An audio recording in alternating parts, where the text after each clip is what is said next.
What it is, what it do, cyber world. It is your girl, the one and only Ash Said It, ashsaidit.com, ashsaidit.com. Welcome back to the Ash Said It Daily Podcast Show. I appreciate each and every one of you guys for your love, your support. We are nearly 500,000 streams worldwide. Couldn't be any more excited than I am right now, but I've got a special guest today.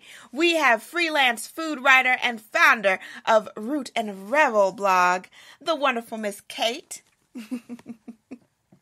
Hi. Kate. So exciting. What a good day to be here. It is. 500,000 is amazing.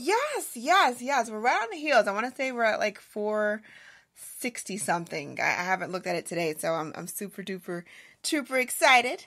Yeah, good for you. Awesome. Thank you. Okay, let everybody know, where are you from? Where do you represent? So I am born and raised Georgia girl. I live in Atlanta now. I did bounce around a little bit after college and went to LA and then Dallas and then DC, and now I'm back in Atlanta. And I have been here for about almost 4 years now. Awesome. So, Kate, growing up, what did you want to be when you were a grown-up? A writer. I always knew I was always writing, always, journaling and reading, and I just knew that's what I wanted to be. I didn't know that I wanted to be a journalist per se, but I knew that I wanted to write for a living. So how did that coincide with now this world-renowned blog, Root Revel?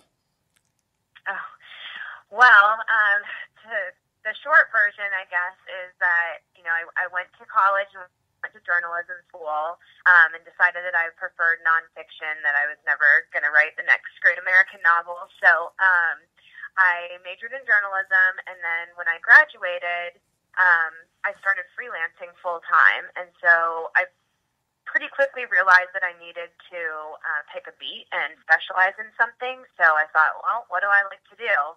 And eating came to mind immediately, and so I picked food, and from there I just really started immersing myself in the food and restaurant culture and traveling around the world and eating all these different kinds of foods and learning about the different customs and culture. Food is such a cultural thing, and I just really became obsessed with it. And so I was writing about restaurants and ethnic global food, for lack of a better word, for about 6.5, 7 years. And I kind of started burning out on it and started having a few health issues as well.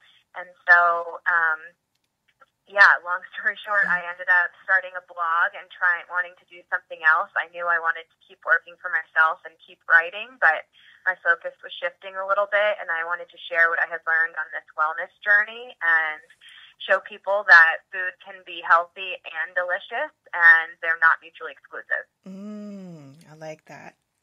Did you have any idea that you having this idea for, let me start this blog and I'm going to talk about food stuff and ways that people can get healthy and stay healthy, did you have any idea it was going to explode like it has? Well, I hoped that it would.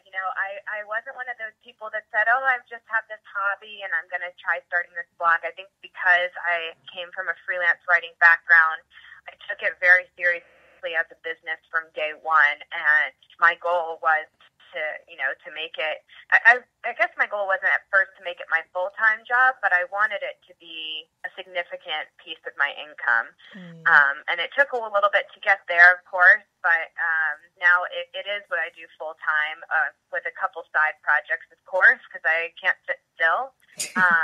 But yeah, I would say basically it's my full-time job now. Gotcha. What challenges did you face as you were beginning to build this brand?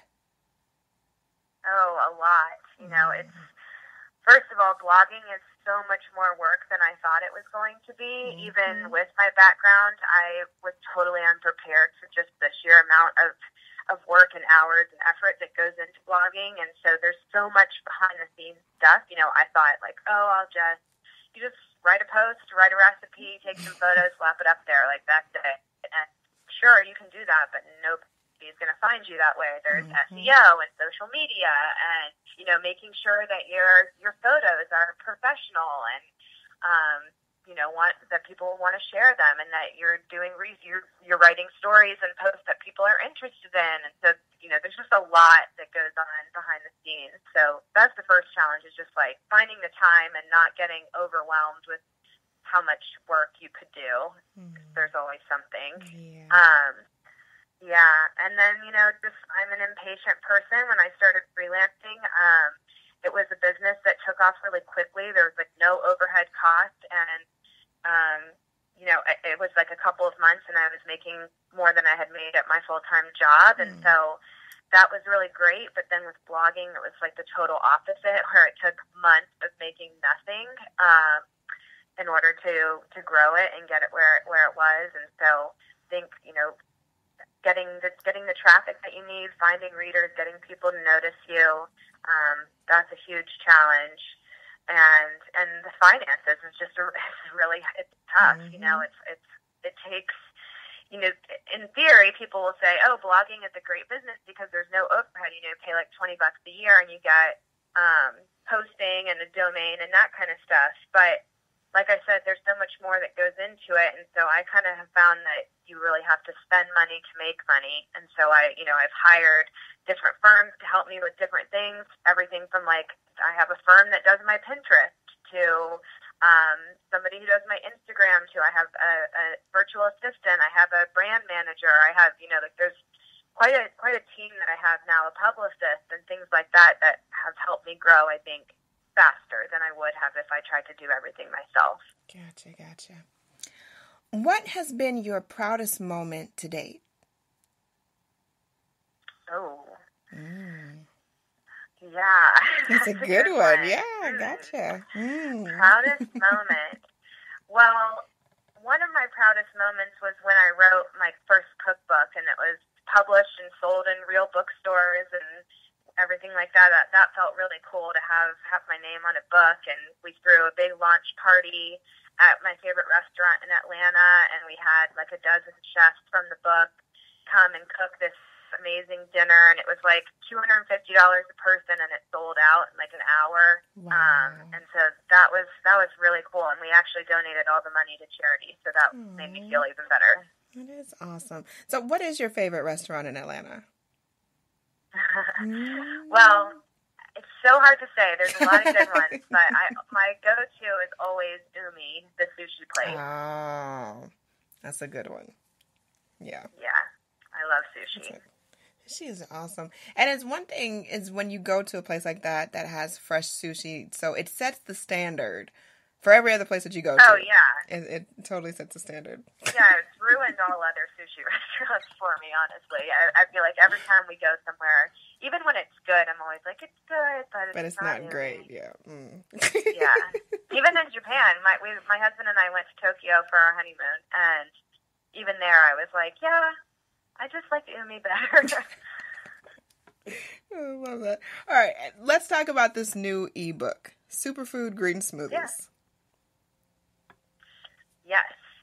Well, it came out earlier this year, so it's not brand new, but it's still something, my passion project. I was really excited about it, and I just basically I wrote it because drinking a green smoothie every day was one of the most powerful things I did for my health, and so I wanted to share that with other people. And so I thought, well, I'm going to make it like an e-cookbook, and it'll have 30 recipes in it, so you get one for every day, and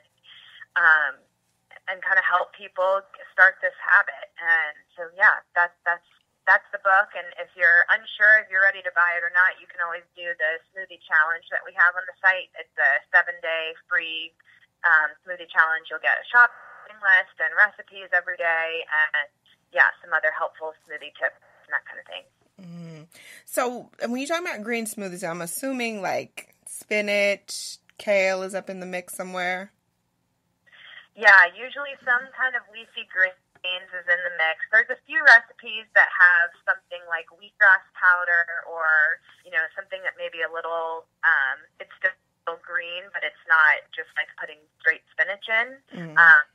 But yeah, but, you know, don't be scared. They don't taste like you're drinking spinach. They're super flavorful, sweet, and delicious. And like I said, you know, coming from a restaurant writing background, it's always my goal. It's like flavor comes first, and then it's like, oh, bonus, it's really good for you. Mm-hmm.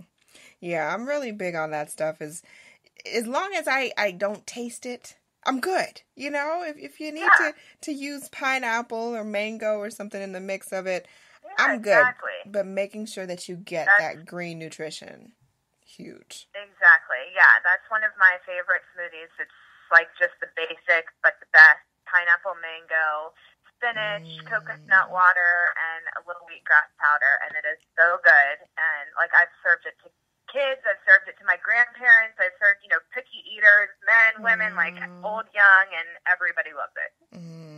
That's a good one. Definitely a good one.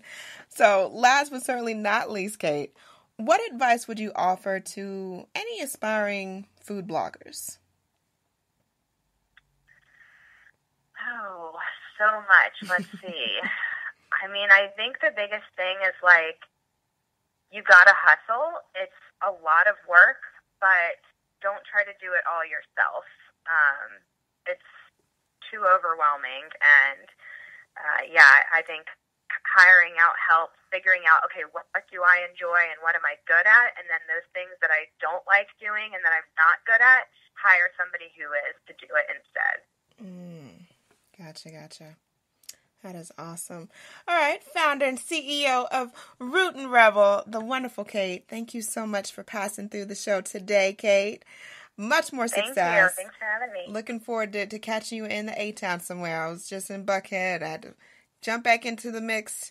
I'm here for it. So great. We'll make some stuff happen. But I appreciate each and every one of you guys for supporting the movement, which is ashsaidit.com. Keep in mind, anyone to tell you that you can't do what you want to do, you look them square in the face and tell them, don't believe me, just watch. Watch what I do. Watch me make it happen. Watch me make history. That's what we're doing this for. We're doing this for the history books. Social media is nice, it's cool, it's fun, but real life is so much better. Until next time, you guys.